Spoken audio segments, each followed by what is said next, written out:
Now, for those people who may have just a little bit of money to spare, if you've put it into gold, you may well be pleased to hear that your investment's paying off. Gold prices hit a new record high on Monday. Take a look at this. On this day in 2009, 2 years ago, gold sat at around about $900 an ounce. This time last year, so 12 months after that, worth just over 1,150, up from 900. Now, 1,513, in fact, probably even as I'm talking, it's gone up, although initially it did go down. But the signs are it'll keep on going. Prices being driven up by a weaker US dollar and the unrest in the Middle East and North Africa. So let's talk to Fawaz Halazon, Managing Director of the private equity firm Equity I. Perhaps that's Equity One. You'll put me right, I'm sure, if I'm wrong. Joining me now from Dubai. Tell me, first of all, is it going to continue going up like this? Well, first of all, it's Equity I, not Equity One, just to get that out of the way.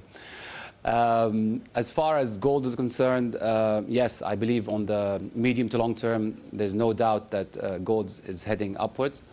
The simple reason being you cannot print gold, but you can print US dollars. And as long as the Fed Reserve continues to print US dollars, they're going to continue to create inflation. As you can see in the fuel prices, in food prices, in agriculture, in commodities, what have you. And that will always be reflected on the medium to long term in higher gold prices. But a rise of, what, 40% in 1 year? That's extraordinary. Well, the amount of money printing is extraordinary, I would argue. I mean, just a few years ago, if you consider there was a basket of so many goods, $100 worth of goods in the US, goods and services, and you had $100 to buy them. Today, you might have something like $1,000 or $10,000 worth of US dollars to buy the same basket of goods. That's going to create inflation, and that's what's causing the gold prices to go up. Are people hoarding gold now? Is that making any difference? Are they just tucking it away somewhere? Well, it's people. One of the better ways to hold gold these days is to buy it through ETFs and to buy physical gold. Usually, the larger investors are the ones who go for the physical gold because that requires custodian services with banks and what have you. The retail investor goes through ETFs. I don't know about holding gold under your mattress. Sorry, what is an ETF? Help me there.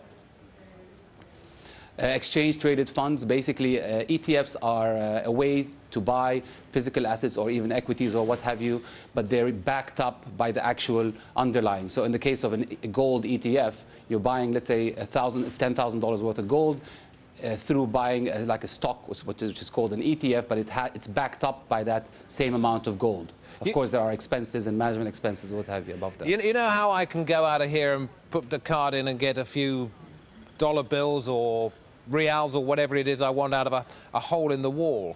Not very far from where you're sitting in Dubai, I think there's a vending machine where you can put your money in and you can get gold out. Is that right? Do you think we're going to see more of those? There absolutely is some of these. I haven't seen them personally.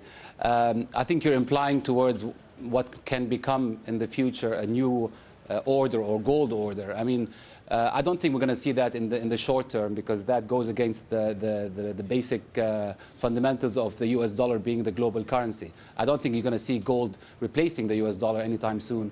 But without a doubt in my mind that one day, soon enough, the US dollar is going to lose its global position as the global reserve currency, and there will probably be some sort of a basket that will absolutely include gold and silver and various currencies, including Asian currencies, which are doing much better than the US dollar, for example, because they have maintained a much better surplus and general balance overall. Mr. Halazon from Equity One, thank you very much indeed for talking to us.